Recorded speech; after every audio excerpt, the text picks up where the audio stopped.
righty. All right, let's get the show on the road. What's going on, everyone? It's 12:30, midnight, after midnight, and this is Kate. I am in the ATL. Every now and then I have these like midnight heart-to-heart chats with you guys, and I never really expect anybody to get on, but oftentimes they end up being like the best ones, ironically enough. I guess I got a bunch of night owl friends. But anyway, guys, I labeled this one like, I don't know what I'm going to label it on YouTube. But on Facebook Live, hey, Angelia, what's going on? Joseph Morrison. If you're watching this on YouTube, please be patient while I at least acknowledge those who chose to join me live on Facebook. And if you haven't connected with me on Facebook, then there'll be a link in my YouTube description box for you to do so that you can catch the live fun too. All right. So guys, I labeled this one my experience with child support on Facebook. This is how I labeled it. My experience with child support and how it, among other things, shaped my money mentality, my money mindset. So I'm just going to go ahead and get right into it. There was a webinar that I was on tonight, and it was held by my money mentor, who I often talk about and post about on Facebook. Like, I share quotes with people from things that we're learning inside of this private exclusive group called the Virtual Millionaire Club. And so the webinar tonight was called Money Mindset Mastery. And he went over some things that just completely blew me away. Now, here is why it is important, because, guys, let me tell you something. I have a graduate degree in finance, but my finances were not fine. Okay? And all throughout my life, I have wondered, like, what's going on with my money? I don't understand. I'm just going to keep it real. I see certain people, and I'm like, he's not as smart as me. She's not as cute as me. You know, certain things I'm like, I should be in a better position financially than what I really am. And it was not until I met my money mentor that I really started to understand what was blocking me. And it wasn't education. It wasn't not being in the right city. It wasn't anything but my money blueprint, my money mentality, my money mindset. And so let me start what my money mentor has helped me to do is go back and trace where my money mindset started. Because we all think that our money mindset started when we got our first job and our first paycheck. That's not true. My money mindset, and all of our money mindset, starts with our parents. And with me, that was my first exposure to child support. My mother and father together, and my mom is probably not going to be happy with me for doing this face. She's not going to be mad, but she's a very private person. But I'm tired. I'm over it. So, you know, I like myself. I have I like many of you, I have my challenges, right? Things that I have to overcome myself. And one of them is the dynamic that I watch play out between my mother and my father growing up. My mother and my father have 3 kids together. My mother is a mother to 3 kids. My dad is a father to 6 kids. So he had 3 with my mother, and then he had 3 additionally. And he and my mom divorced when I was pretty young. Now, that was the first exposure to child support I had, because my father was the type of person that he worked very, very hard. He works very, very hard. He earns good money, always has. And he is not the most giving person with his money. Now, when he and my mother divorced, of course, and he was ordered to pay child support, everything that I would ask my father for, he would say, that's what I give your mama child support for. That's what I give your mama child support for. And so at a very, very early age, I can remember the few times that my dad did actually go and get me, him opening up his checkbook and saying, see this here? This child support. That means anything you need, you ask your mama, because that's what I give your mama child support for. What's going on, Keisha King? Long time no see, too. You been good? I haven't been on Facebook a lot. Hey, Janelle. Hey, Roberto Cortez Jr., Katera. All of y'all. Look at Carl. All of y'all joining in. But that's what my father would do. Now, my mother, on the other hand, she never involved us in the child support conversation. Thank goodness. She was never the type of mom to say, go outside and get the child support check from your dad. Or your dad didn't pay child support. Or I would have it, but your dad didn't give me child support. My mom never did that. She never spoke an ill word about that man. And she didn't have to, because me and my sisters and brother, we spoke enough. We were like, man, how did he get you? How did he get you? And I'm not mad at my dad right now. I'm just talking. This is not, I don't need to go to therapy. But I'm just telling you my story and how my money mindset was formed at a very, very early age. What's going on, Rachel? So my father opening up his checkbook, and y'all, I lied to you not. I can remember one time asking my dad for 25 cents to buy some dang on bubble gum out of one of those, clip things. You're walking out the store and they have all the like candy and clip things and everything is 25 cents. And I asked him for 25 cents. He was like, that's what I give your mama child support for. And I was just like, I will never ask him for anything again in my life. Like, it didn't even hurt. I knew it should have hurt, but it pissed me off more than anything. And I remember being a young child like, man, you are just whack. And I never asked him for anything again. So from a very early age, in my mind, to somebody who was supposed to mean a lot to me. Now, I'm not the girl that, wanted to be a daddy's girl. My sister is, but not me so much. And I think it's just because I was older, so I saw more. So because of all the stuff that I saw as the oldest child, it put a lot of distance between my father and myself. So I didn't want to be up underneath him. So it was very easy for me to detach myself from him. But from a very early age, my identity in someone who I knew was supposed to be important to me, my identity in his eyes was basically nothing more than child support. And so I knew that I meant nothing to him above and beyond child support. And he would always say things like, man, my money funny and my change strange. But then I would watch him go out and bowl with his friends and buy whatever he wanted. I would hear him talk about how he would go down to Biloxi and all these other places and spend money gambling. And, man, you might win, you might lose. But you don't know unless you take a chance. And I'll be like, dang, you blowing money in the casinos, but then you can't even buy me a lunchbox. Or my little brother is growing like a weed, and you can't even get him some shoes. And he, there was a period there for every age that my brother was, that was his shoe size. So, like, he was like 9 and wearing a size 9, 10 and wearing a size 10, 11 and wearing a size 11, 12 and wearing a size 12, 13 and wearing a size. This happened until he was 14. And didn't matter. My sister and brother would still ask him for stuff, and he'd be like, that's what I give your mama child support for. The one thing he would do outside of child support would be, like, on our birthday, he would take us to Toys R Us and say, basically, like, you can get anything you want. So I'm not saying that, he's the worst father in the world. I'm just saying that from a very early age, that shaped my money blueprint, that I was worth nothing more to my father than child support.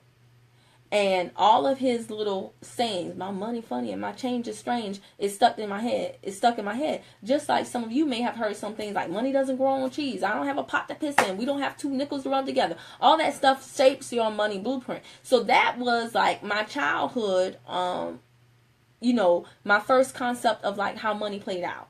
And then what further solidified like my idea of like money and who gets money and how people get money, I had a hard time grappling with the concept of acquiring money because my mom in my eyes was an angel. My mom is a very, very, very super sweet person. Those of you who know her know that.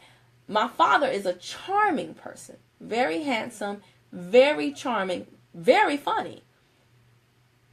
Not necessarily a nice person to everybody. If he likes you, he is. But if he doesn't, he's not as outgoing and, like I always make the comment to my mom, you so nice, it's like sunshine shoots out your butt, And she's like, Kimmy, don't say that. But that's how nice she is.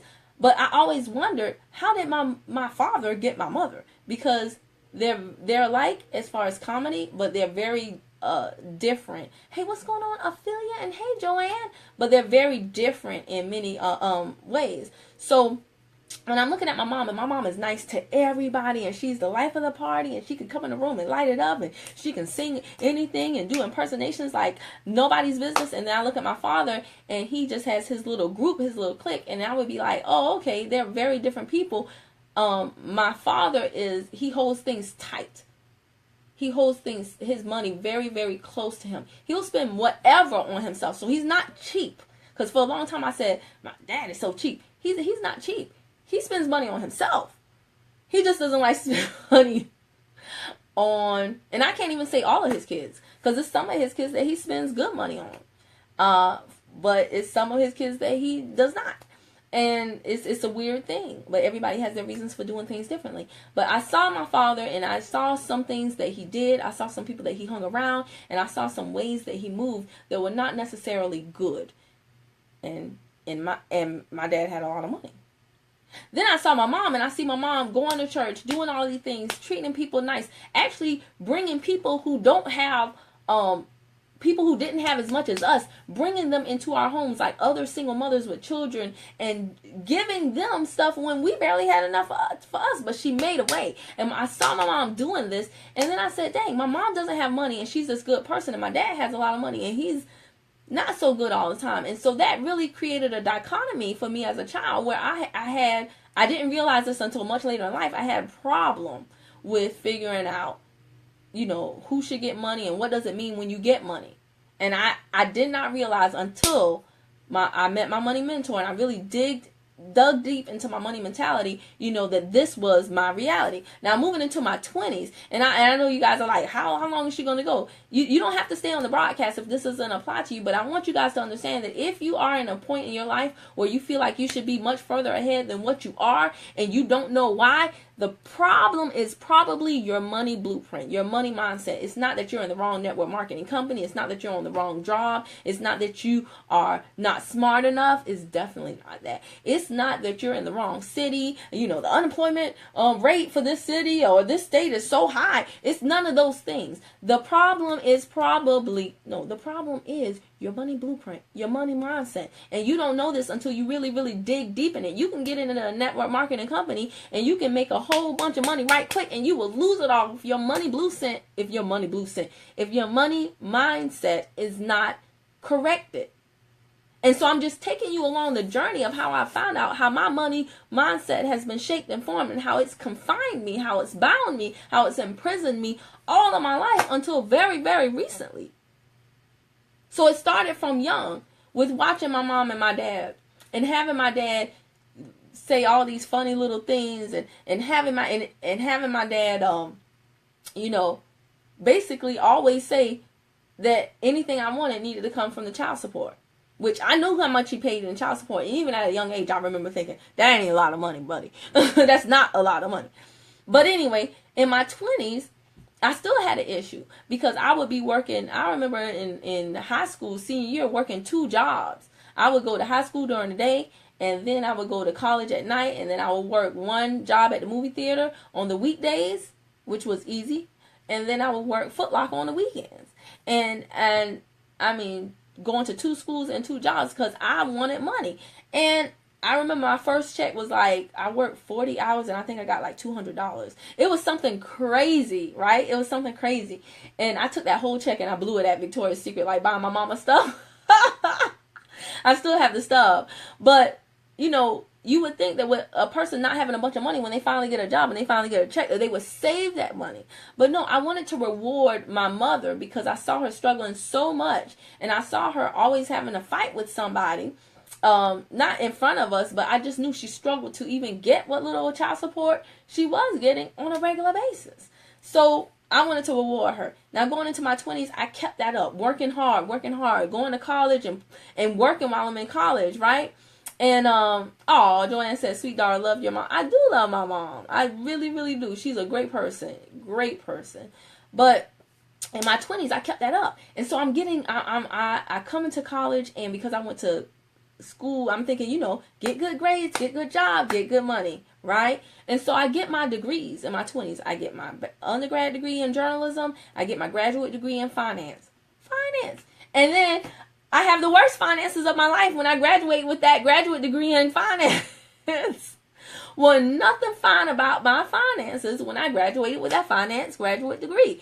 So I have all of this debt. And again, I have a money issue. I have a money conflict because I studied money.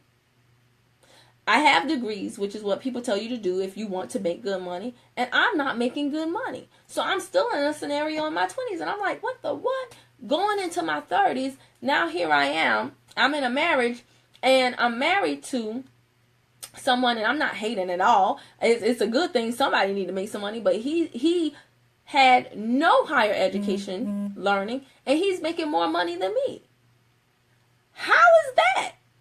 Not only is he making more money than me, but I work at a college where I'm teaching. I work at a community college where I'm helping people learn skills, learn trades that only require an associate degree. And these people are making more money than me. Like, are you serious? This job took me a master's degree to get, and I'm only making $40,000? But I'm out there talking to people and telling them about our program where they can enter in and become a welder and make $60,000? Like, that's when the proverbial ish hit the fan, right? Because now, not only am I have this conflict, I have all these degrees. These people require, less than 1/4 the education that I've obtained. They have virtually no debt, and they're making, what, 50% more than me? Are you kidding me? And now I have a child. So, of course, everything is compounded. So, guys, this is my point. You probably have a story similar to mine. It doesn't have to be exactly, but there have probably been, these decade periods in your life where things have not added up. They haven't computed. The math equation is just, your finances are just all jumbled. And you're thinking to yourself, well, maybe if I just get a better job, that'll be it. That won't be it. Well, maybe if I had married this person, I would be in a better position financially. That won't be it. Because no matter what you do, if your money blueprint, if you have these messed up paradigms about people that have money, if you think that having money will make you a bad person, or if if you equate money with wickedness, wealth with wickedness, and poverty with piety, and if and even the church goes into this, a lot of church teach inherit the kingdom when you go to when you die. Man, you're supposed to inherit the kingdom right now. And that's why I like my money mentor, because he doesn't just teach money. Like, there are people that teach money or wealth or success or power, like this book back here, 48 Laws of Power. I don't agree with everything in that book, but I read that book because I know that there are some people who use those tactics, and I need to know if you're one of the people. If it's something that my enemies know, I need to know, right? It's a tactical strategy. I need to know what I need to know to operate in my integrity, and then I need to understand that you may not be operating in integrity either. And I want to know your tactics, your strategies. So I read books that I don't necessarily agree with, because I know that there are some people out there that do agree with those concepts, those methodologies and theories, and I want to have that knowledge as well when I'm conversing with them. I want to be able to quickly identify them so I can decide whether or not to continue the conversation or interaction or whatever the case may be. But I say that to say this. The book 48 Laws of Power, I don't agree with everything in it, but I still read it. Now, my money mentor, on the other hand, he doesn't teach acquiring wealth or money using like sneaky, devious tricks and, hocus pocus, stuff like, here's how you trick them into giving you. No. He teaches business according to the Bible. Straight up. And I just want to share with you guys some of the things that he taught, because it's mind-breaking stuff. I post about the Virtual Millionaire Club a lot, and on many of those quotes, you guys are commenting or like, what's this Virtual Millionaire Club? So I'm just going to share with you this webinar again. It was called Mind Over Money Mastery, and tonight I'm telling you guys the reason why it was at 8 o'clock, like 8 o'clock to 9:30, and after that I got on the phone with some of the people that were on the webinar that I've introduced to the Virtual Millionaire Club, and they were like, oh my goodness, that was crazy. And we were just like talking about everything that he discussed and going deeper into it.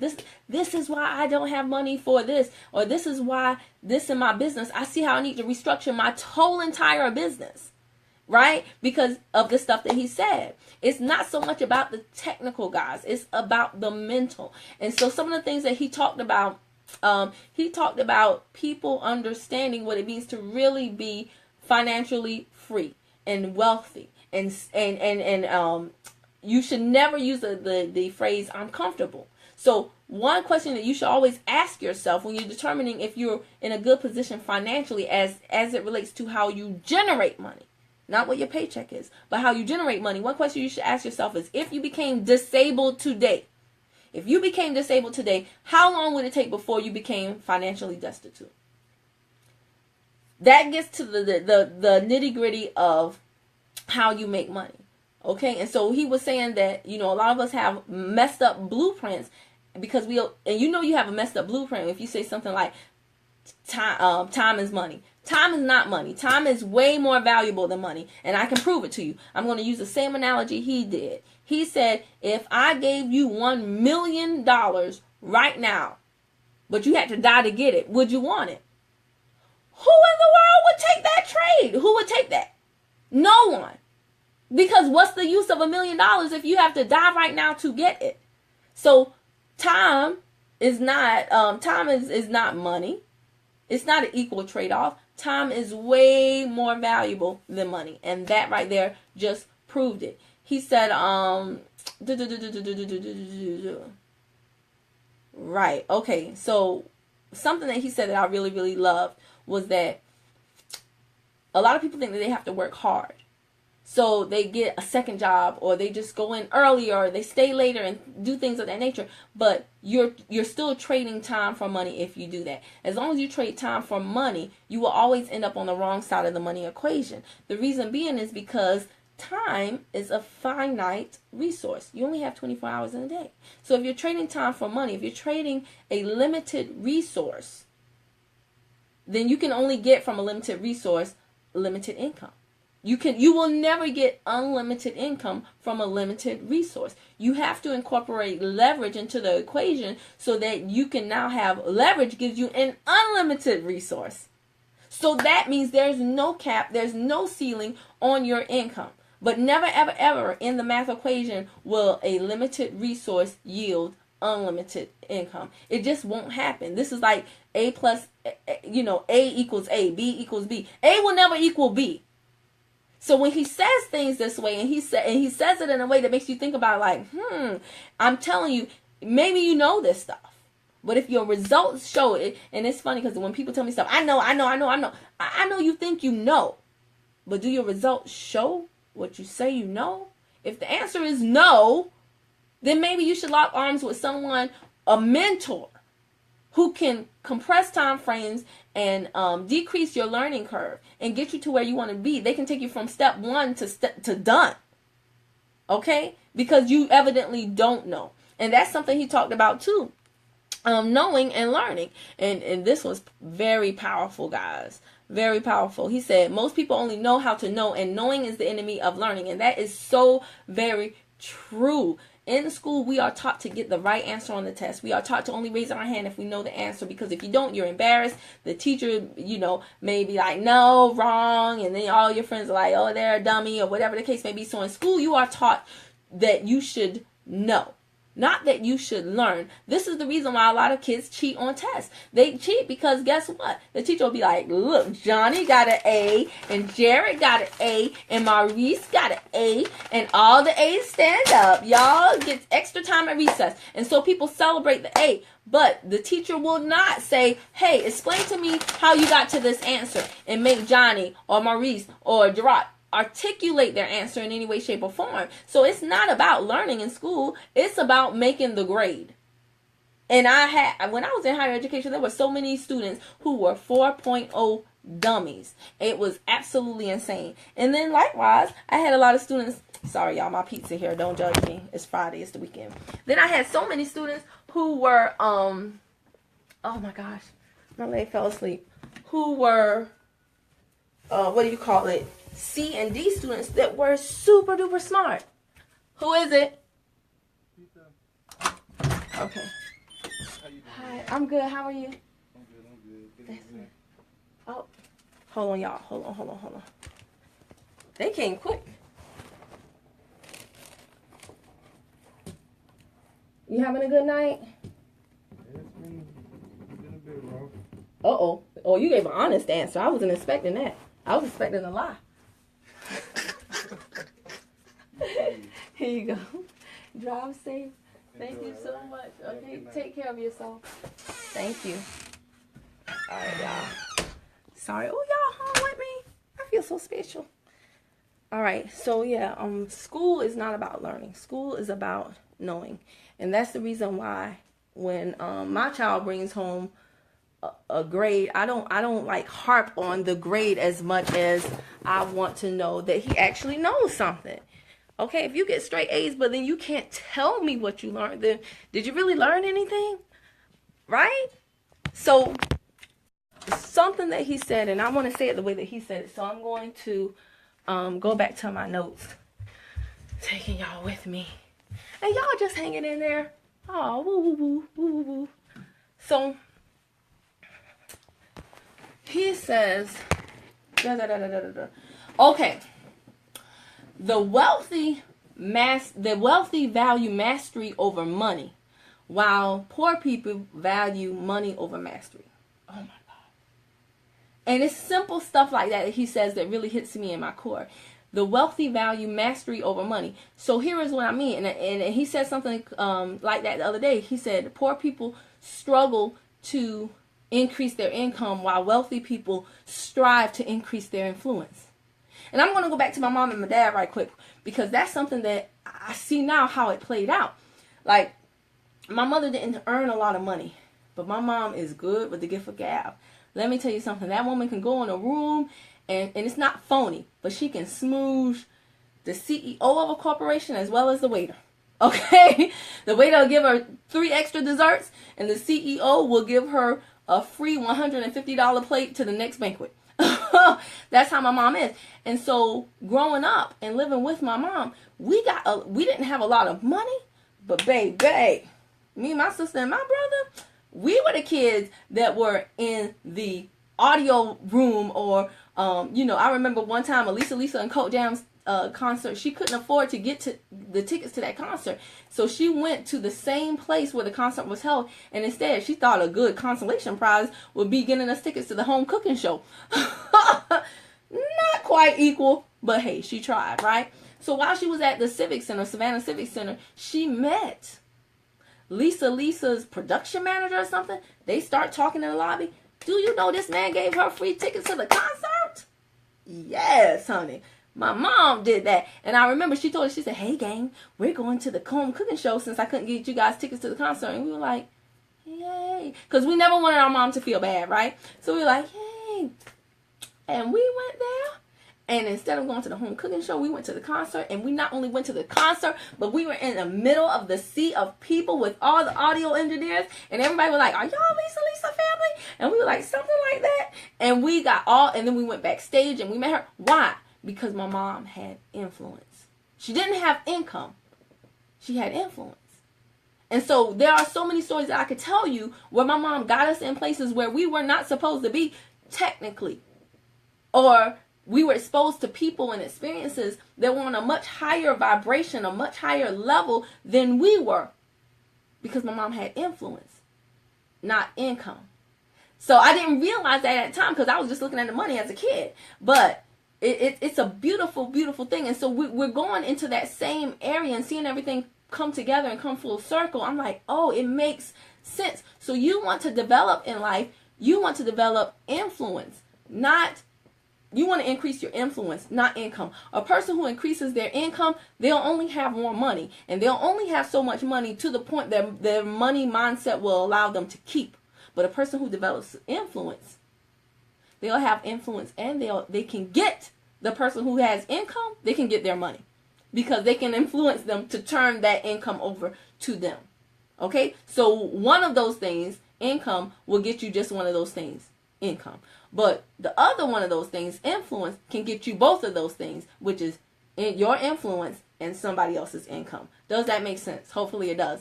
So when he talks about the wealthy value mastery over money, and the poor value money over mastery, it makes complete sense, and it is so true. I can post on Facebook right now something about the Virtual Millionaire Club. It will never get as many likes or comments as me posting something about a pair of shoes. Okay? Or it will never get as much interaction as me posting something about winning the lottery. Because people like quick money. They like things about money. But if you talk about investing in your mind, a lot of times they don't want to hear it. And that is when you understand what makes the difference between a wealthy person and a poor person, and then you just follow the leader. You just follow the plan. Okay, if I know that to become this, you have to do 1, 2, 3, 4 things. Then I look at my list of things that I've done and I have to say, okay, let me match up 1 to 1 and 2 to 2 and 3 to 3. So if I know that the wealthy value mastery over money, what does that tell me? That tells me, and this is a real example, that tells me that, like, say your phone bill is due the 15th of the month. In the Virtual Millionaire Club, we talk about the fact that a lot of businesses float their bills. So they have things like called net 30, net 60, net 90, and those are the days that they have to pay their vendors for products that have been provided to them. No business is really going to pay their vendor early. Why? Because that money, that capital, is money they can use to roll and flip into more profits. So there are some of you that when you get your paycheck, you like, woo, I'm going to go ahead and get these bills out the way, because I don't want to be worried about them. Some of you, you're living paycheck to paycheck, so no, you don't pay your bills early. But some of you, maybe you do. And you might think that's a good thing. But what if instead of paying $100 to your cell phone company, what if you took that say the $100 is due 2 weeks from now. What if you took that $100 and you bought something and you took that $100 and you now made $200 profit? Right? $200 profit on your initial $100 investment in that 2 weeks time. Now you can still pay the bill and you have an extra $100.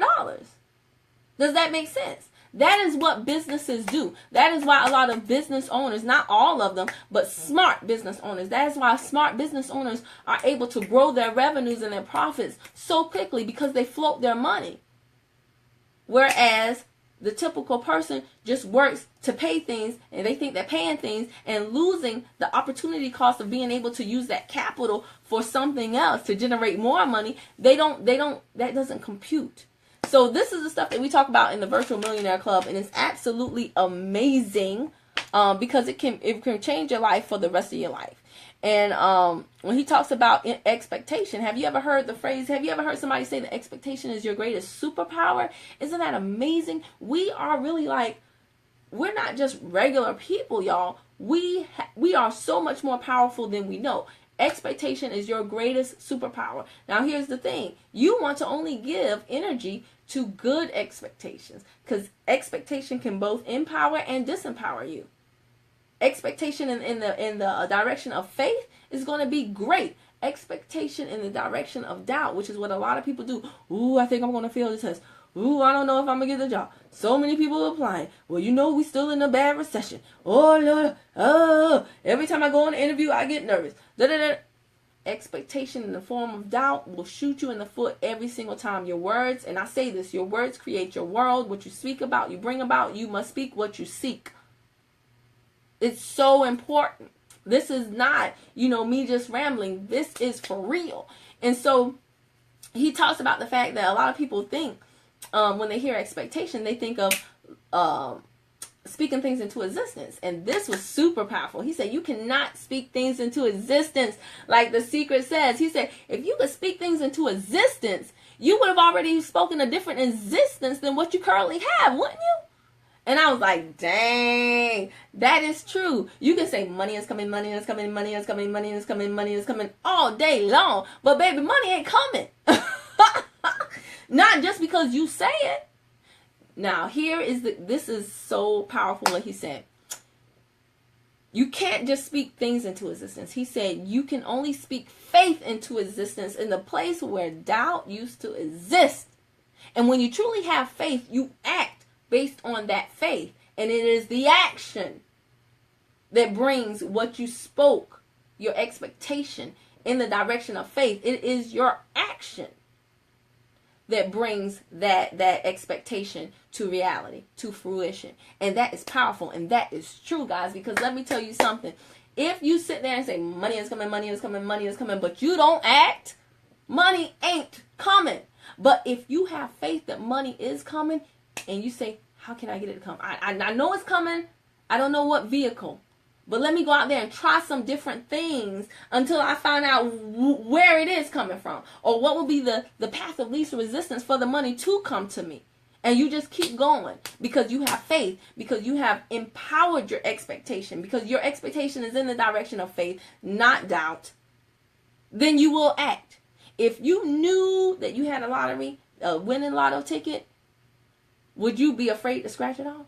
Absolutely not. You would scratch that thing off so quickly because you have faith. And so when you have faith, you act. When you don't have faith, you don't. You stay still. You stay immobile. You say, I hope, I wish, Lord, Jesus take the wheel. Jesus is not taking the wheel, y'all. Okay? He's not taking the wheel. We are not here for God and Jesus to do everything for us. God and Jesus, they're not puppet masters. We are not their puppets. We are their partners. We're partners with God, not puppets. God, what is the saying? What does he say? Oh my gosh, please, I know it's going to come. God won't do what you can, and you can't do what God will. Something like that. Basically, we both have a role to play. God is not going to step on our toes, and we can't step on his. So you can't do you can't do God's job, and he won't do yours. Because trust and believe, you got a part to play in this. And that's why most of us are not having the success, are not having the loving and fruitful relationships that we want, are not having the money in our bank account, because we don't want to take accountability and ownership of the role that we have to play in making that happen. We just want to speak things into existence and say, Jesus, take the wheel, and be completely passive. But baby, you got to participate in your own rescue. And I sounded like my sister when I said that. But a part of doing that is understanding why you are the way you are, and then going about the process of correcting the things that are not right. And for me, it was being in my mid-30s with a child and having all of the reasons in the world for me to be super duper uber successful, and me not having a fraction of the success that I knew I deserved. That was enough for me. That was enough for me. That was enough to make me go into an industry where previously I had made fun of people. Network marketing? Are you kidding me? I'm better than that. Don't nobody want to peddle this stuff. That's for people who can't get a job or don't want to get a job. Joanne said, amen, you have to work that faith. Yes, you do. But you got to understand, and the whole thing is, a lot of people don't understand it, and that's why they don't work it. I know I don't understand it, and it takes a lot of work, guys, but let me tell you something. It pays off in dividends that are so great that you can't even believe. This virtual millionaire club, do you know, lie to you not, before I got on that webinar, I had an email from my money mentor saying, hey, your commission has been deposited into your bank account. And you say, commission for what?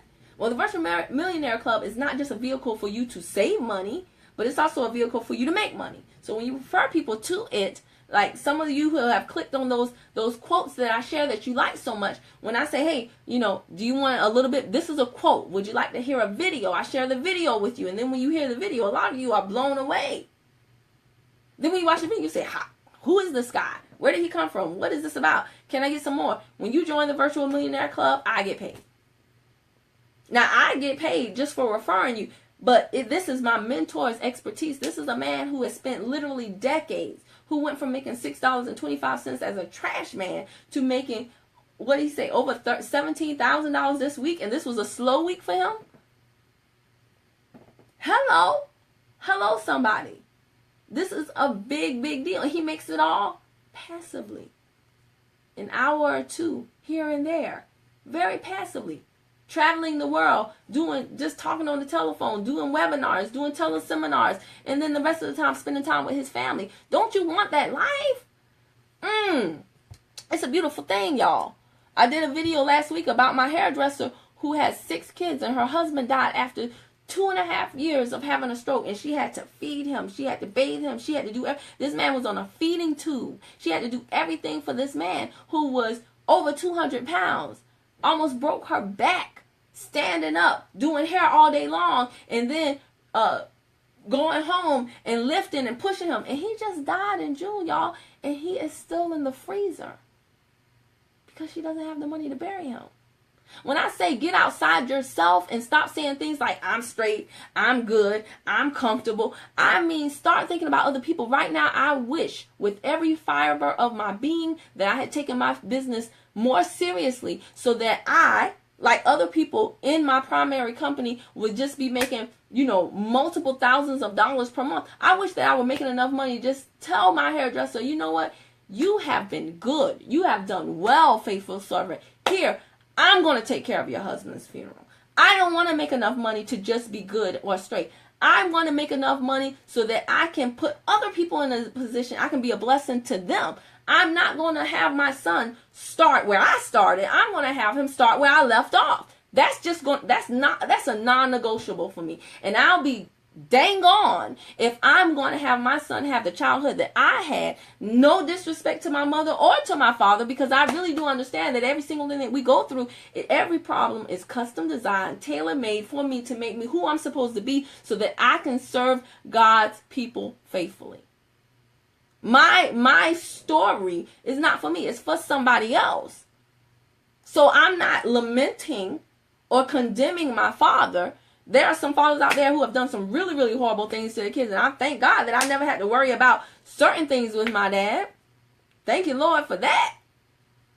But I do realize that he played a large role in shaping my money mentality. Like I said, I know this is going along, but I'm not worried about time right now, because I really want to get this message out. Because when people say, what is this with the Virtual Millionaire Club? Is this just another thing to make money? Absolutely not. I don't force anybody to do anything at any point in time. And if you know me, you know that. I'm not going to call you and say, do me a favor, buy these products, or don't you want to make money? Join my business. Everybody who has joined my business, they've reached out to me. Pretty much the people that I'm trying to think. Maybe when I first got in, I would ask people, do you want to do it? Do you want to do this? But I'm to the point, and this is what my money mentor said, become very good at attracting the people that you, and thank you guys for the hearts and lights, but become very good at attracting the people that you want to work with, and become even better at repelling the people that you don't. And I was like, ooh, that is delicious. Because it's the truth. Because when you do that, when you repel the people that you don't want to work with, when you are absolutely standing firm in what your pricing structure is, or what this does, or what that does, and you're not worried about the people who are trying to get something for nothing, let me tell you something. That's when you get the cream of the crop customers. That's when your customers, like my customers that I have right now, oh my gosh, I love them so much. It's so like we talk, and it's not just about, hey, you ready to order some more tea? You ready to order? No. We talking about all types of stuff, because we cool like that. Because they're cool like that. They're cool with me. I'm cool with them. It's easy breezy peasy. I'm not forcing them to join the business if they want to be a customer. And guess what? They're not trying to pit me against another TLC rep and say, on this website, her tea is this. Her tea. They don't care about nobody else. And I don't care about, they don't care about any other TLC rep. And I don't care about them doing anything besides what they want to do. And it took a while to get to that point. And I had to hear the stuff that my money mentor was saying over and over and over again before it stuck. And some of it still has not stuck. Thank you. Michelle said, yeah, know your worth and your value. She said relationship building. That is so true. And guys, let me tell you, a lot of us have self-esteem issues. I just told you, my self-esteem went no higher as it related to my father. One of the most important relationships in the world is with your mother and your father. And so with my father, the dynamic that he created, always saying, ask your mama, that's what I pay her child support. I thought that my worth was no more than what that child support was in his eyes. And that hurt.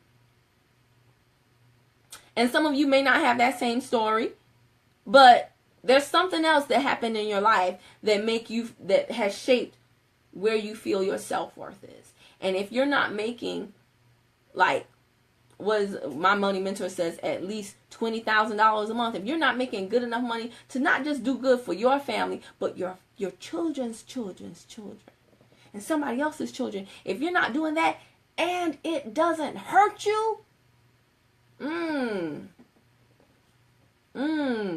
that's sad, because that means you really don't know what you're here for. So I'm going to tell you guys this that he says about selling, because I'm going to tell you, Michelle said, you are speaking truth tonight. Wow. Oh, thank you. That means so much coming from you, Michelle. It really does.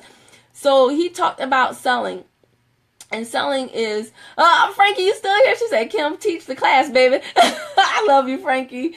But he talked about selling, y'all. And this was super duper powerful, because I was one of those people who's like, oh, who wants to sell? I hate selling. And guys, selling is one of the most beautiful things. When you understand truly what it is, it's one of the most beautiful things in the world. Selling is not manipulating people to get something that they don't want and cannot afford. Okay, that is manipulation. Okay, selling is actually uncovering the value of what you have so well that the person with whom you are communicating will give you the money in their wallet happily for the value you have uncovered. Okay, and so when he talked about selling tonight, where are my notes on that? And I'm just giving you guys a tip of the iceberg. Okay. Oh my gosh, there's so much I could tell y'all. Oh my gosh. Especially, Frankie says, especially when you understand the art of selling. Yeah, absolutely. Value, value, value. It's all about value. Come on, where is this note? Okay.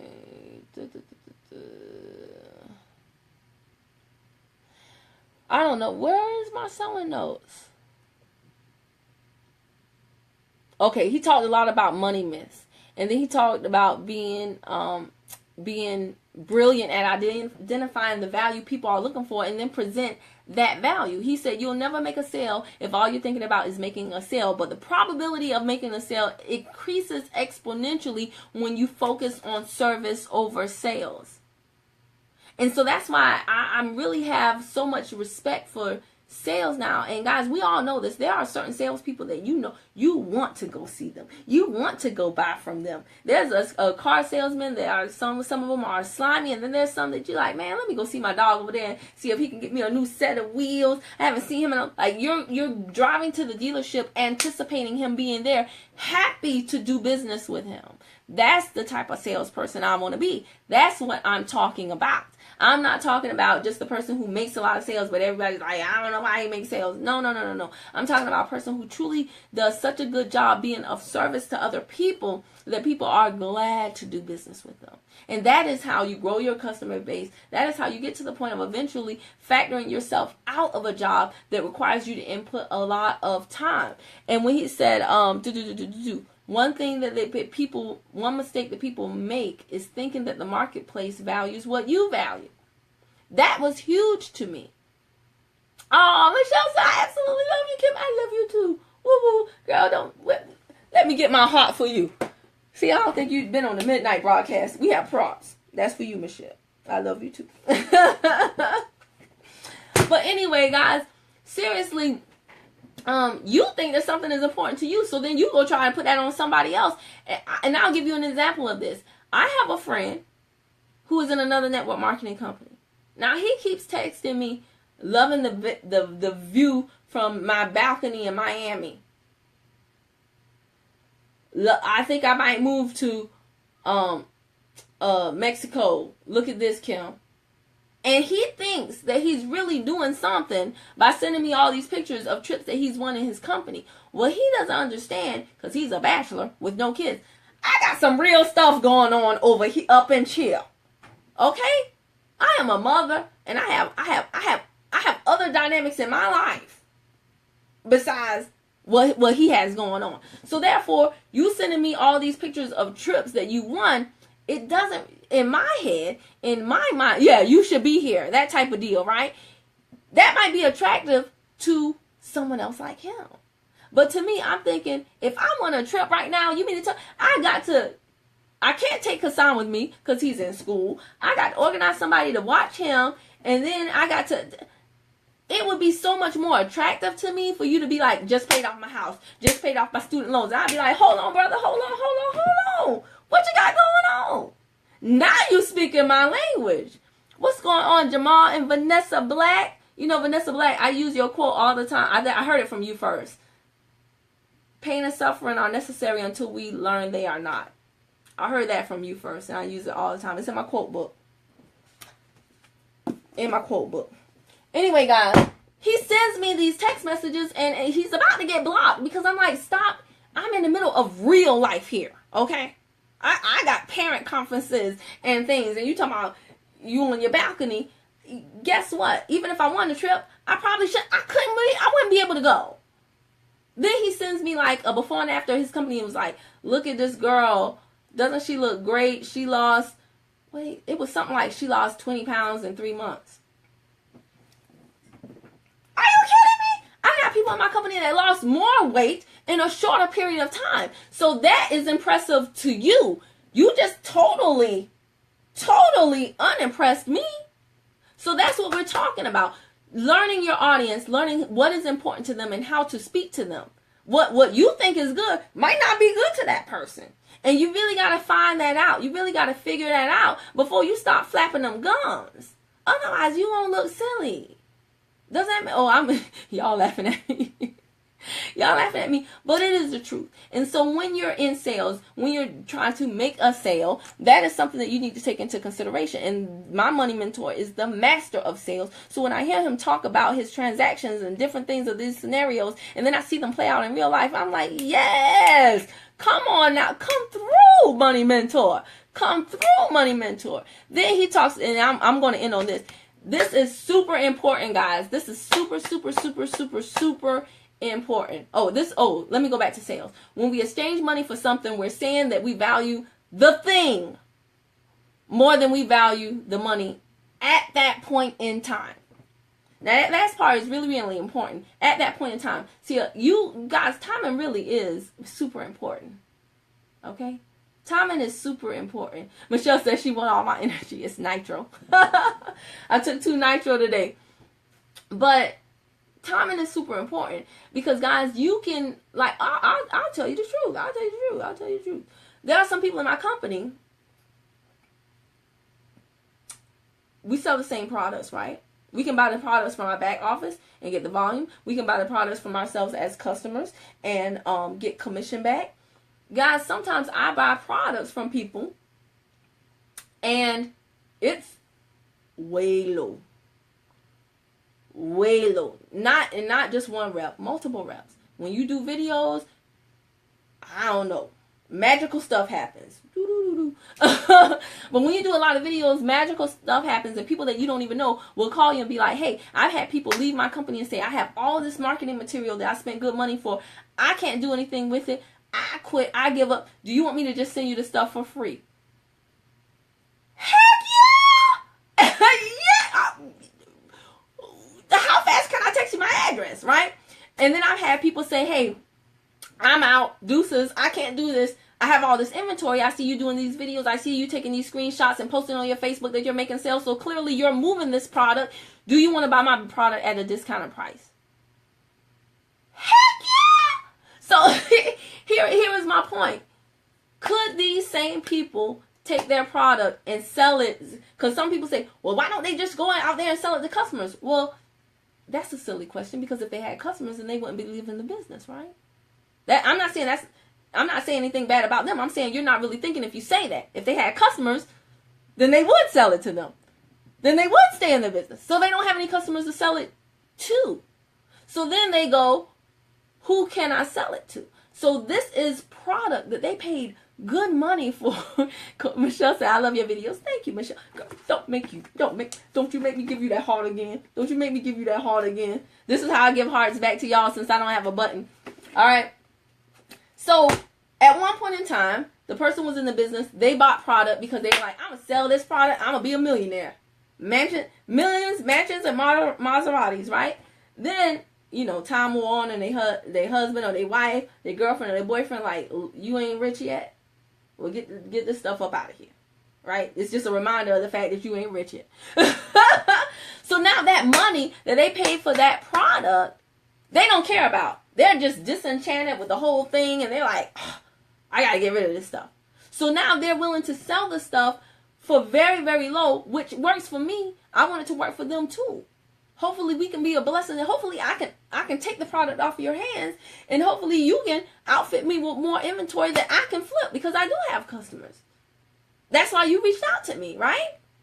So guys, when he says, when we exchange money for something, money is not this, thing to be worshipped. Ooh, money. For the love of money, people will kill their own brother. Money is just an instrument used for value exchange. Oh, and when he says that, I love it. Money is just an instrument used for value exchange. He was like, if you were a farmer and you grew peaches, right? And you pay people in peaches, which is how people used to do stuff. Let's say you wanted a car. Now I got to give you 650 million peaches. How you gonna carry all those peaches? You can't. So money is just a tool. It's just an instrument. It's just paper. It's just paper. And it's paper that has some stuff printed on it. And because of what's printed on it, we have a certain faith that this paper is worth the amount that it says. Okay? And that is what makes money valuable. Money is really not that valuable. Right? It's just paper. It's no different than this paper that my son did his spelling words on. Money. Paper. It's an instrument. It's a tool that we use for value exchange. Now, Michelle says it's toilet paper. Hey, to some people it is, right? Now, money is more valuable at certain times than it is at others. So those people that liquidate, and you guys know this because you can go to Goodwill right now. And y'all know you can go to Goodwill on your side of town, the rich side of town, right? And you can find stuff, you be like, this is in the Goodwill. But guess what? At that point in time, the money that person paid for that whatever name brand item was no longer an issue with them at that point in time. So on some days we may pay a premium, the same thing that we paid a premium for, we may sell at a discount. You buy a Coach purse and you like, ooh, I love my Coach purse. Your house going to foreclosure and you need some money, baby. Baby. That Coach purse going to a Facebook group in a heartbeat and you be like, make me an offer. So money, when we exchange money for something, we're saying that the thing, that we value the thing more than we value the money at that point in time. And when you understand these concepts, it just really becomes easy understanding how money flows and money's all around you. The people have the paper. The paper is the money. People have money. You want money? You got to learn how to talk to people. How do you talk to people? What do you say to people? You say things that are valuable to them. Not to you. To them. And I'm going to close out with this. He talked about the 4 levels of this is my favorite thing. The 4 levels of value. He's saying you must really learn. You should strive in your lifetime to learn all 4 levels. The 4 levels of value. The first level is implementation. This is where you're doing the thing. You're using your muscle or your time. You're using your muscle to make money. The second level is unification. You unify the implementers. So you're the manager, you're the supervisor, you're the team lead. Okay? The third level is communication. Communication is where you're building your influence. So these are speakers, these are salespeople, these are people that, again, they use their powers of persuasion, their influence to get other people to give them their money. They're great at uncovering value. And then the fourth and final level of value is imagination. Imagination. This is the highest level of value. When you have a great imagination, this is when, now remember, the lowest level is implementation, the person that is doing the thing. It does not mean that they are not valuable. It just means that the marketplace does not value what they are doing, as well as, yes, I am absolutely talking about Mr. Golden and the Virtual Millionaire Club, because we had a great webinar tonight. What's going on? It's good to see you. Long time no see, man. So anyway, the lowest level of implementation, the lowest level of value is implementation. Doesn't mean that they're not important. And he gives this analogy, this example that's really, really powerful. You go into a hotel and the bed is, got crap in it. You're not going to sleep there. So housekeeping is really the most important job in the hotel, because if they ain't there, ain't nobody going to be there. Right? Like, the rooms have to be spotless. But housekeeping is often paid the lowest. Why? Because they're doing the thing. Anytime you are doing the thing, you will be paid the lowest. Just understand that. So it goes from implementation to unification to communication. And then the highest level is imagination. This is where, instead of, like on the lowest level where you use your muscle to make money, now with imagination, you use your mouth and your mind to multiply your money. Forget making money, you multiply money. And it's the reverse. Okay? And with imagination, this is where you really think Steve Jobs and people that are very conceptual and good at creating and then getting other people to do everything below them. And this is really, really powerful, because as you ascend these levels, like I remember getting into MLM At the time, I think I had like 300 Facebook friends. I was the person that was like, don't talk to me and I won't talk to you. And if I walked in the grocery store, I'd be like, I'm just here for the bread and butter. I wasn't trying to be like, hey, how you doing? Nice day. No, no, no, no, no, no, no. So it was a total paradigm shift with people saying, there's no strangers. There's only friends I haven't yet met. I was like, the heck you say? These people strangers. 3-foot rule, nothing. I don't talk to people within 3 feet of me. You crazy. They better be within 3 inches. And then the only thing I'm going to say is, get up off me, you in my personal space. Like, I'm telling you, I was complete, like, total opposite of what I am now. And I'm still working on myself. Don't think that I'm saying that I have arrived. Definitely not. Definitely not. But, baby, I could tell you some things about your girl here. I was the girl that everybody would be like, oh, I thought you were a BITCH when I first met you. And I'd be like, why? And then I look back at myself later, I would look at everybody like, maybe the fact that they thought I was a BITCH had something to do with the fact that I had that, what you call it, resting B face. Yeah, I had it. I ain't know, but I had it. So guys, here's the whole deal though. And when he talked about communication, because we stayed a lot in that area because Sean is laughing at me. We stayed a lot in that area because we were talking about salespeople. And so he teaches a lot of sales from a biblical perspective. And he gave some master nuggets tonight. So guys, he was saying, again, sales is spiritual. Why is sales spiritual? Because anytime you have to get outside of yourself, anytime you have to not be selfish, that is you doing goodwill to other people. So you can think of it as acting on a spiritual plane. Okay? And being outside of yourself, serving others is always going to be rewarded. And so when he talked about sales and he talked about communicating value to you, he said one thing you can always do is make sure that you use the word you more than the word me. And this is so powerful because in network marketing, we're taught, hey, do me a favor. And he used this example. He said, instead of saying, do me a favor, why don't you use the phrase, this is what you get. This is what you get. Not do me a favor. Nobody wants to do you a favor. People don't care about you. Okay? They really don't.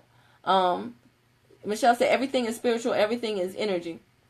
Everything really is energy. Energy is electric. And energy, we could go on and on about energy. I'm learning so many things as I study neuroscience and Dr. Caroline Leaf and Dr. Joe Dispenza that I also always, not, well, what's my word? Often talk about. That I often talk about. But we're already like, what, an hour in? I appreciate it. Nobody's going to watch this on YouTube. But it's all good. Actually, people will. The right people. Right? Because I'm good at attracting the ones that I like. And I'm even better at repelling the ones who won't like me. Right? So, if you are still hanging in with me, yay, we're a match. But no, he was saying, instead of saying, do me a favor, say, this is what you get. So, hey, listen, I'm going to shoot you the link to a presentation. If you set aside 5 minutes or 15 minutes to watch it, this is what you're going to get. This is what you're going to see. This is what's going to go down. Okay? Instead of, please, pretty please with a cherry on top. Nobody's joining my team, so I need you to do this. Otherwise, I'm not going to be your friend. I'm not going to be your daughter. That doesn't work, y'all. Okay? And then he said, show people that what I have is the solution to their problem. Use your mouth to get paid. All this stuff. How much, this was powerful. How much money you make in life is determined more by what level you are playing on than the value you offer, than the effort you give. So learn where to spend your time and effort. Some of you are hard workers. You're good people. You're good people. You couldn't work any harder, but you're working on the wrong level. You're working as an implementer.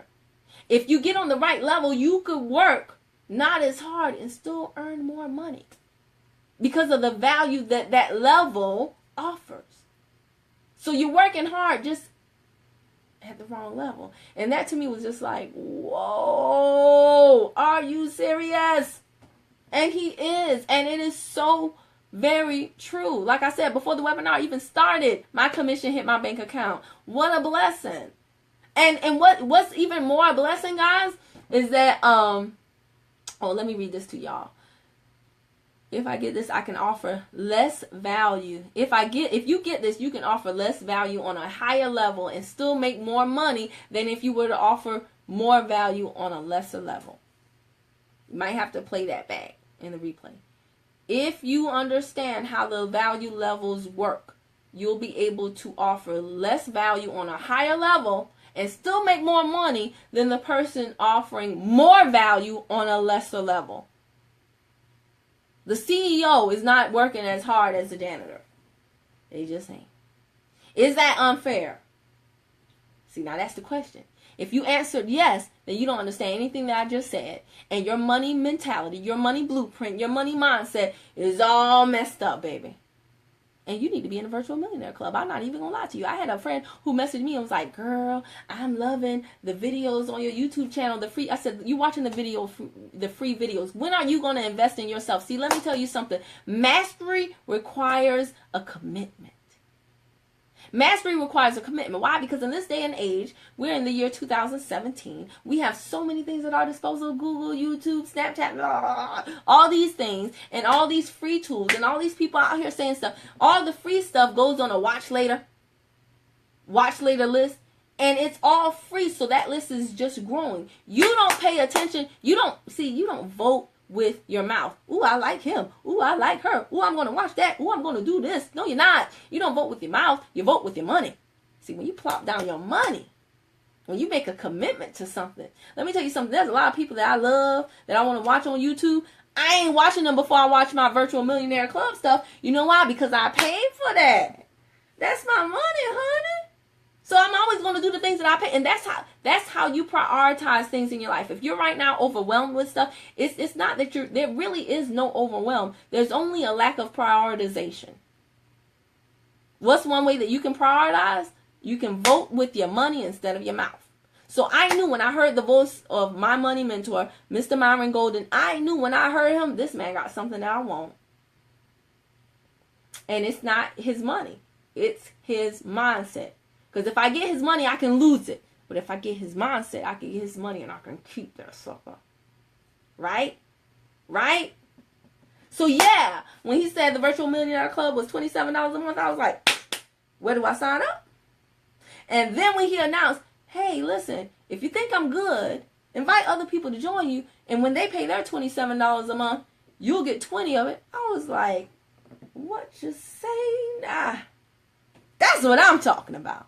How do you get in partnership with someone who he has a library worth over $500,000? This man can talk and you will not be able to write quick enough. I have a journal just dedicated to his calls, even before he started the Virtual Millionaire Club. Okay? I got you, Michelle. And I'm telling you, the best part of the webinar tonight was not just the commission check that hit before the webinar began, but it was the phone calls that were made to the people, not even on my team. I had people on my team and my primary company on the webinar who are in the VMC. I had people in my primary company who are not on my team in the VMC because they've seen me post quotes and they joined. I have people who are not in any network marketing company. This is something that I offer to anybody who has a messed up money mindset. Now, I always give the disclaimer. Listen, he teaches according to the Bible. So, just letting you know. And I don't have a problem telling people that because I don't want anybody to put their dollars where they feel like there'll be an incongruency in the message that will be given. So I always give people a heads up. And if they want a taste of the VMC, I offer that to them freely. If they like what they hear, and they want to get in. Like the last person that joined, she said, I love the free content. I said, well, when are you going to actually take the next step and invest in yourself? When are you going to do that? I said, the only reason why you should not be paying $27 a month to do this is if you, one, think that he can't make you $27 a month, or two, think that he can't save you $27 a month. She said, send me the link. That same young lady, after that webinar was over tonight, when I call her, because I'm not gonna tell you why I call her. But anyway, when I call her, she picked up the phone. She was like, "Whoa!" And we were just like, she was like, "My notes. I see where I've been doing this wrong, and I see what, oh my gosh, why didn't I join earlier? Why didn't I know about him earlier? I wish I this, I wish I that. I said, no. Everything it is exactly as it is supposed to be. And so it's a good feeling to introduce people to somebody and a group of people. And the Virtual Millionaire Club has nothing to do with network marketers. As a matter of fact, Myron Golden's network is filled with authors, business people. When you go to his live sessions, these are people that when he says, hey, anybody want to take my speaking course? It's $13,000. I only got 5 applications. They're right here in my hand, and you can come get them right now. You would think people would be like, $13,000? Baby, let me tell you something. The people in this man's network, you would think it was a Beyonce concert, okay?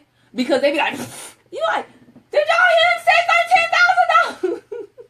But that's your money mindset. That's another thing he teaches. Don't put your money issues on your prospects, on your clients. I had to learn that the hard way, right? I'm trying to sell somebody, hey, a week's supply of tea is $20. And they're like, well, what about the packaging? You want to buy that package? You got enough money to buy that package? You don't just want to start with the tea? That's a poverty money mindset. What's going on, Yvonne? Oh, Dios mío, tú estás en mi broadcast? Después de mucho tiempo. What's going on? We have to talk another time. Tell Tanisha and all the words. I said, hola. All right? But guys, this is the people that are in this network. This is the people that it's a totally different group of people than what you hanging around. Because I'm going to tell you something right now. If you're on this broadcast and you're a network marketer, chances are you hanging around other network marketers. And let's just be real. Most network marketers broke. Let's just be real. Okay? Very few make it to the Maseratis, the mansions, and the millions. So, don't think that because you broke free of the employee bubble that and I'm an entrepreneur and I'm doing better. No, some of y'all are just broke on a different level. Some of y'all just broke with more personal development. Who is that laughed at me? So, and this is my issue. I can tell you for a fact that with all the YouTube videos I've done, with all the Facebook Lives I've done, with all the stuff that I've done, all the people I've interacted with, all the customers that I've had, that I should definitely be at a better place in my business. I have no problem telling you this. I should be in a better place in my business than where I am currently. That's why I had to invest in the Virtual Millionaire Club, because I knew that the only reason why I still survived and made any money up to this point was because of Myron Golden and how he shaped my mind and showed me where I was just messed up. Insane in the membrane, insane in the brain. Right? As it related to money. You got a finance graduate degree and your finances not fine? It doesn't make any sense. So, like I said, just being connected with him on a deeper level and seeing, there's so much that I could talk to y'all about, but it's really helped me. It's helped me in positioning myself with people to demand my worth, as Michelle said earlier. It's helped me in creating packages. It's helped me in creating even products outside of my primary company and unapologetically offering them to whoever wants them. It's helped me do, I can't even tell you. It's helped me think about things like affiliate marketing. I talked earlier today about Phenomenal Water. Y'all, I got $80 of Phenomenal Water for $10. I just paid. You see my muscles? Don't distract me, Michelle. You know I got a short attention span. I haven't had any stem cells in my system, so I'm forgetful. Don't distract me, girl. But anyway, thank you. 30-33 challenge, baby. But anyway, my broadcasts always be all over the place, especially at midnight. But what was I saying? Basically, y'all need to get in the Virtual Millionaire Club. That's the long short of it. Stop messaging me saying, what is it about? Does it really work? Does it this? If you get in, if you want a sample of it, message me after this broadcast and I will send you one of his teachings. He has some great teachings. The 4 levels of communication, the 4 value, I can send you that more in depth. Because when you hear him say it, trust me, you won't be able to write enough. And you will have so many aha epiphany moments, it'll blow your doors off, okay? He also has something called Why Rich People Are Wealthy, Why Bad People Are Wealthy and Good People Are Poor. And it's just stuff that you've always wondered about. And when he breaks it down, I promise you, you never heard anything like it.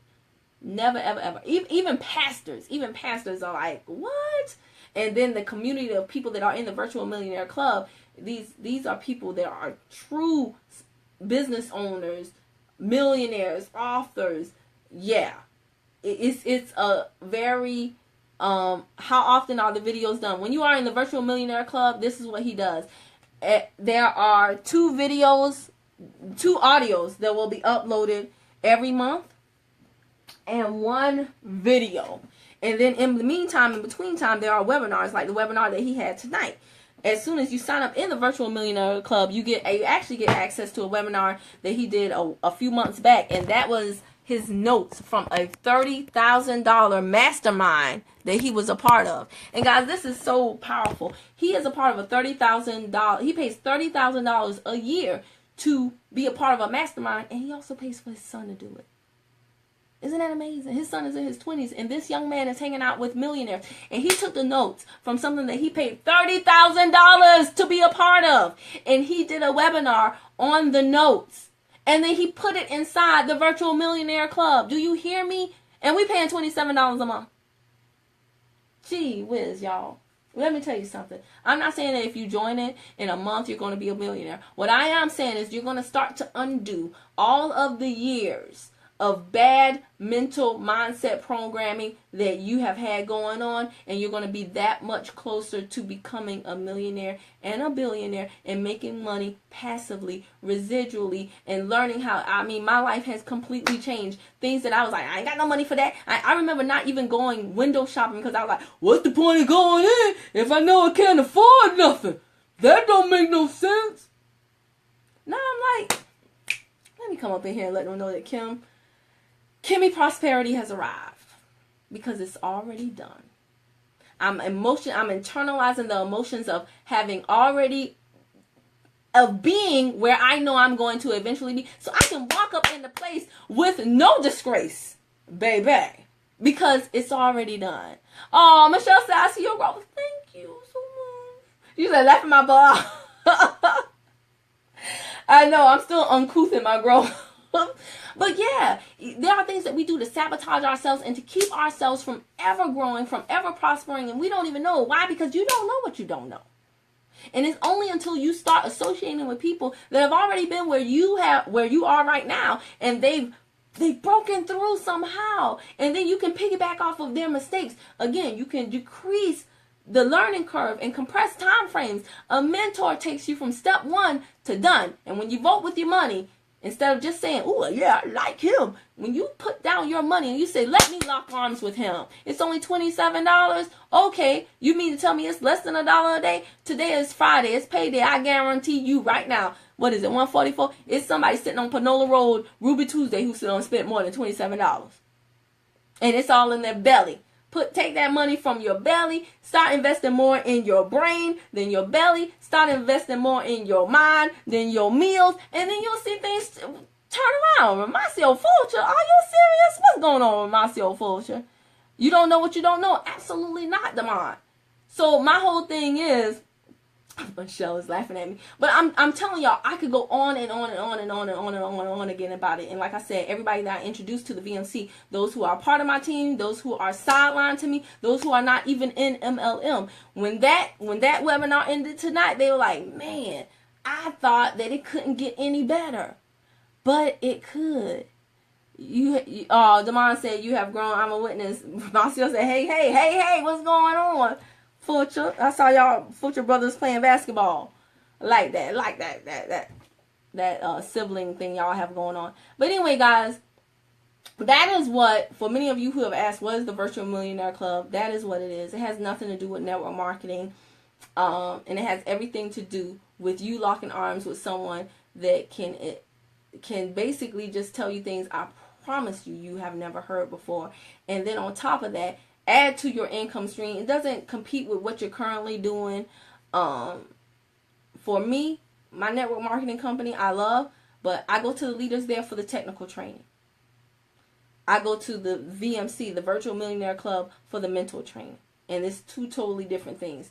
Again, if you make money in network marketing, but your mind is whack, then you will lose it probably quicker than it took for you to make it.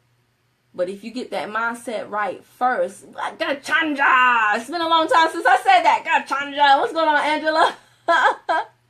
Oh, Michelle, I'm not gonna say that. You so crazy, girl. Let me tell you about what's going on, what's going down this weekend because of the Virtual Millionaire Club. Forget Labor Day and the ribs. Y'all have that. I'm telling y'all right now, me and my business partner was on the webinar. We already said, come Monday, baby. We setting up our ClickFunnels. We're going, you can't drive traffic. You redirect traffic. Traffic's already there. And we just, y'all don't even know it's about to happen. But everybody who was on that webinar does. So anyway, guys, y'all saw my pizza came like an hour ago, right? And don't y'all make any sly remarks, because I got my tea. The tea cancels out the pizza. No, I'm just playing. It doesn't cancel out anything. But I'm treating myself. It's the weekend. I got my guns, you know. I can get a little pizza. I can get a little dough. It said, tell a story when you took your mentor to lunch and you were broke. Oh my gosh. Devon. I said I was going to end the broadcast. Okay, so basically, I'll tell y'all, valuing money, right? When you value money a lot, you be like, oh, I gotta hold on to it. This is all I got. But one of the things I learned, and this was from my a man, I'll tell you his name is Mr. Imonitie, and he really changed my life a lot.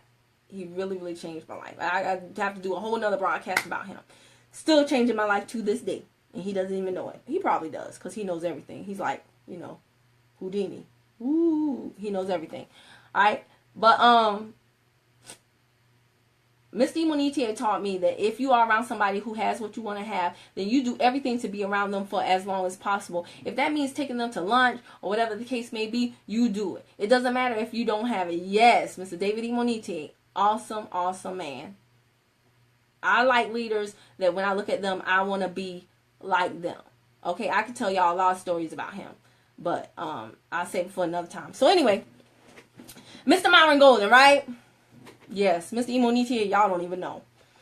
So, Mr. Myron Golden, I was introduced to him in 2015 on a call. Then found out he was going to be like 2 months later. It was like he was going to be in Chicago, y'all.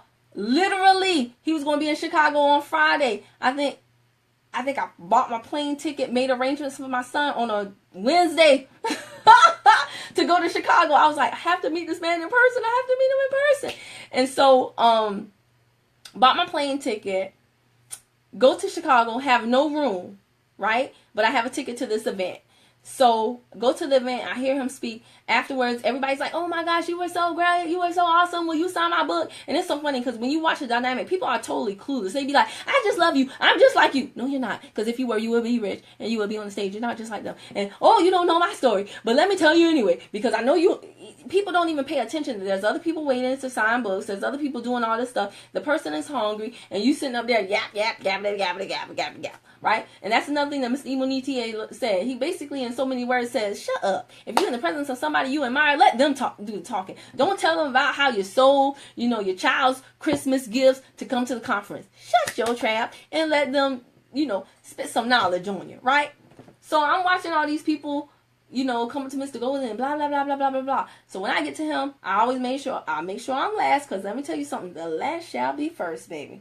One time I was last at a Pharrell concert, and they said, nobody can take pictures with Pharrell. And me and my sister were last, and Pharrell was like, sure, I'll take a picture. And we were like, ding, right? So it pays to be last sometime, babe.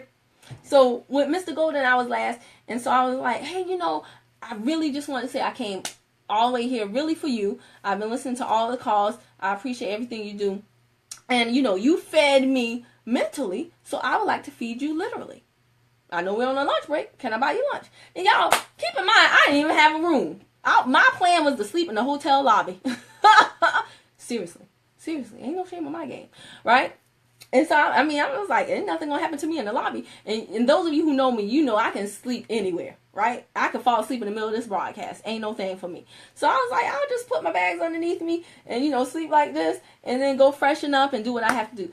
Anyway, in my bank account, I had, I think, somewhere like $40. It was okay, more than a Wendy's value meal, but definitely not Ruth Chris Steakhouse, right? So it was like $40 or $50, something like that. And so I was like, I want to feed you literally. And he was like, really? That's the other thing Mr. Imonite basically insinuated. He was like, wealthy people always have other people looking at them like, hey, you're rich. Why don't you take me out to eat? He said, but they very rarely have me. Michelle, I done talked you to sleep. She said, call me good night. I will. I'll call you tomorrow. Love you, girlie. Let me give you your heart again. Love you, Michelle. Thank you for joining for all 15 hours. So anyway, Ms. Imonite was saying that wealthy people very rarely have someone that offers to do anything for them. So when I told him, hey, listen, let me buy you lunch, he was like, okay. Now, here's the deal. This man gets paid $2,000 an hour for consulting. Most wealthy people, they don't be in a rush to do nothing. Because they're not used to clocking in, clocking out, paying attention to the clock. I mean, they value time, but they're not in a rush. They're not in a hurry. So when they eat slow. They eat leisurely. Because they're rich. So I already know, he charges $2,000 an hour for consulting. If I buy him lunch, fingers crossed he doesn't, negative my bank account, then I'm saving a lot of money here. And so he agreed to it. We go to the hotel lobby, which it was a nice hotel. So I was like, oh, Lord, please don't order. But it was good. He ordered like some salmon and something else. And he was very modest in his meal. And I had enough to cover it. They were like, and for you, ma'am? I was like, I'm not hungry. I'm sure he knew I didn't have enough money to pay for it. But the thing that was so wonderful about that meal is here's a man that I saw who endured many, many trials and tribulations in his life. The loss of his son, having polio, being labeled with so many different things in his life. And he overcame all of that. He overcame all of that to not just be straight, comfortable, good, but to really be wealthy enough to do some incredible things. And I just wanted to pick his brain about how he overcame some things. And in that conversation, I'm not going to tell you what we talked about, but I will tell you it was worth so much more than that little piece of salmon that I paid for. And it was worth it for me to just get some snacks from the CVS and eat on that, and instead buy a meal for him to have that time with him. And the thing was so funny that the other people that was in the conference, when they walked past us, they were like, how's she at dinner with him? And I was like, hello. So guys, seriously, I strongly advise you to do that too. If there's somebody that you admire, that you like, and you want to that pick the brain, I want to pick your brain. Never tell somebody you want to pick their brain. People hate that. Who wants their brain picked? When somebody tells me that, it's just like on my skin. I hate to hear it. Tell them, I want to buy you a drink. Let me feed you. Let me take you shopping. Something like that. Then they'll be like, let's ride. And that's how you pick their brain. Okay? Again, exchanging value. So anyway, guys, wow, it's been a long time. Let me end this broadcast. Thank you all who contributed, who came on, who shared. If you watch this on YouTube from beginning to end, ooh, let me know. I want to meet you. Devon said, I love that story. I'm telling you, it was a turning point in my life. And guess what? The next time I saw him, which was like a year later, I ended up driving to Florida. Again, I ended up driving to Florida to his Millionaire Mastery event that is live. If you ever get a chance to hear Myron Golden live for the 2-day event, I'm telling you, get a lot of rest because your head is going to pop off. Okay? And I literally took that Florida drive overnight. I called somebody in my company and was like, hey, pack your bags and come with me to Florida. And they were like, what? And I was like, just do it. Do you trust me? And they were like, I don't know why I'm doing this. And we drove down to Florida, and that was the second time I saw him, and it was so wonderful because when we finally got there, the whole way there, she was like, I can't believe I was going to a football game, and I let you talk me to driving to Florida. I was like, girl, we Thelma and Louise in it. Thelma and Louise. She was like, I'm not Thelma, and you're not Louise. I was like, girl, you know me. We went down to Florida. We got down there just to the Myron Golden event. And when I walked through the door, I was like, you going to love him? She didn't even know who he was. I was like, you going to love this? Girl, you going to owe me. You going to owe me. And she was like, really? Because right now it seems like you owe me. I was like, girl, you crazy. But anyway, we got down there. And when we walked into the event, we were standing at the door. He was like, Kim. And she was like, so he knows you personally? I was like, yeah, I'm the girl. I was like, hey, what's going on, Big Ma? No, I'm just playing. I would never disrespect him like that. And if he were to ever watch this, he would just laugh because he would know I'm totally joking. But I was like, hello, Mr. Golden. How are you? Great to see you again. And he was like, good to see you. And I was like, why? Because I was at that event. Guys, let me tell you something. In this day and age where we have Facebook Lives and everybody like, I just stay at home and watch it on the live. Don't watch it on the live. We are communal. We are tribal. As a people, we like face-to-face stuff. So if you have any chance to go somewhere, even if it costs you some money, I'm telling you, do it. Because it is that connection. When somebody can feel your body heat, exchange some body heat with some people. Y'all stop sitting at home in your living room on Facebook Live. Exchange some body heat with people. And that's going to, again, take you to a whole nother level and everything. Anyway, let me go eat my pizza. I love y'all. Thank y'all so much for watching. Join the VMC. Get with me. And, yeah. That's it. I'll put the information in the comments below. And if you're truly serious about it, inbox me and I'll walk you through the process so that you don't miss out on the next webinar. All right? Thank y'all so much. Bye.